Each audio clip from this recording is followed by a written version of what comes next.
வேணுமா? பத்தியா வந்த உடனே பாத்து தம்பி பையன் எப்ப பார்த்தாலும் சும்மா அடிச்சுட்டே இருக்கிறாமா என்ன? யாரு தம்பி பையன் சும்மா அடிக்கிறான். நியாயம் அது நீ செய்யறது? ஏமா வாயில இப்ப பாரு கைய வச்சிருக்கடா. சரி எடு கைய. அங்க இருந்து பால் வருதுமா? எதோ பால் வருது. அங்க சொசைட்டி ஓபன் பண்ணிக்கிறாங்க. ஆமா. அண்ணனுக்கு எப்ப பார்த்தாலும் இதே குறும்புதாமா. பலராமா ஏமா ஏன்டா இப்படி குறும்புத்தனமா இருக்கிற நீ? நான் என்னமா கொடுக்க வேண்டும் என்று மனம் படைத்த என்னப்பா ஏமா நான் இந்த மாதிரி இருக்கிறேன்னு பாக்காதே என்ன மாணவர் அடிக்கிறாமா தம்பி பையன் சும்மா சும்மா அடிச்சுக்கிட்டே இருக்கிறாமா. நீ தவறு செய்தாதான் அண்ணன் அடிக்கிறான் தம்பி அடிக்கிறான். தம்பி பாச்சு வேணுமா? நீதான் சரி அந்த வேலை நான் செய்யணுமா? உனக்கு வேணாமா பாச்சு? ஏமா கூப்பிட்டீங்க?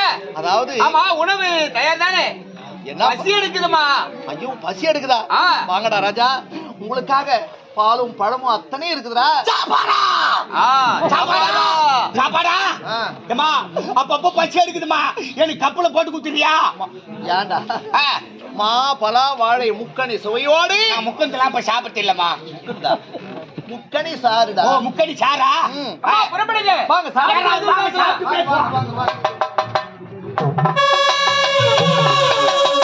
அம்மா கைவாக மாத்தியா எப்படி இருக்குது உணவு? ஆஹா நொலபாகண்டா. நொலபாகமா? சீ நலபாகண்டா. நலபாகம். அருமையான உணவு. அண்ணா ரமேஷ் அண்ணா சாப்பாடு திருப்பிதே போச்சுடா. இங்க பகவான் திருவிழா எங்க போனாலும் வயனமா தான் இருக்கு சாப்பாடு. அதுல குறை இருக்காது. வரியா இல்ல. இங்க என்ன அருமையான சாப்பாடு. மெத்தமலை பாத்தியா? சொல்ல முடியுமா? பொங்கல் இட்லி வடை சாம்பார் காரக்குழம்பு விதவிதமா செய்திருந்தாங்க. சாப்பாடு வரது கொஞ்சம் நேரம் ஆச்சுட்டு நான் பாயாசத்தை ஊத்திட்டு வடையை போட்டு பேசி ஆச்சுடா. ஆமா குமுறு பார். ரொம்ப எனக்கு சிறப்பான உணவு கொடுத்தார்கள். அந்த குடும்பங்களுக்கும் என்னுடைய மன்றத்தின் சார்பாக மனமார்ந்த நன்றி தெரிவித்துக் கொள்கிறேன். ஒரு அக்கா இருக்காங்களே இவ்வளவு அன்பா ஒரு தாய் பெத்த தாய் போல சாப்பாடு போட்டாங்க.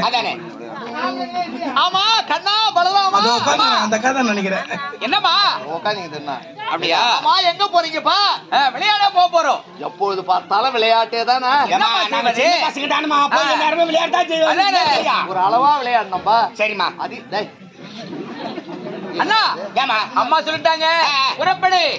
சரி ஆடுங்க பாடுங்க விளையாடுங்க. நீங்க சாப்பாடு ரெடி பண்ணுங்க. நாங்க விளையாட்டு வந்தோடனே சாப்பிடணுமா? சாப்பிடுறது என்னமோ விளையாடுறதுமோ இதே இப்படியா இருந்தா அதே வேலைதான். வேற என்ன வேலை இருக்கு? சரிப்பா விளையாட போங்க. ஆனா ஒரு முக்கியமான செய்தி. என்னம்மா?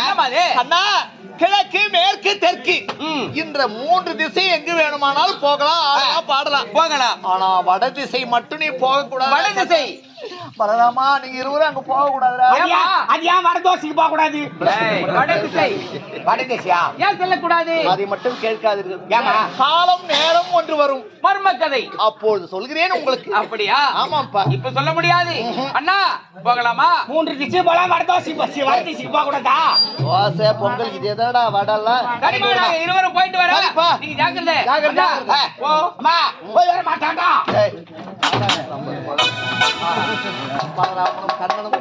விளையாடுவதற்காக செய்யல. நானும் பின் தொடர்ந்து பார்க்கலாம் என்றால் நான் போய் பார்க்கலாமா? குழந்தைங்க அறியாது எப்படின்னா ஆடும் பாடும் விளையாடும். நான் போக கூடாது. சரி சரி இருந்தாலும் அவங்க வருகை. யாரு என்னப்பா நல்லா இருக்குது கதை. சரி அவர்கள் வருகை எதிர்பார்ப்பேன்.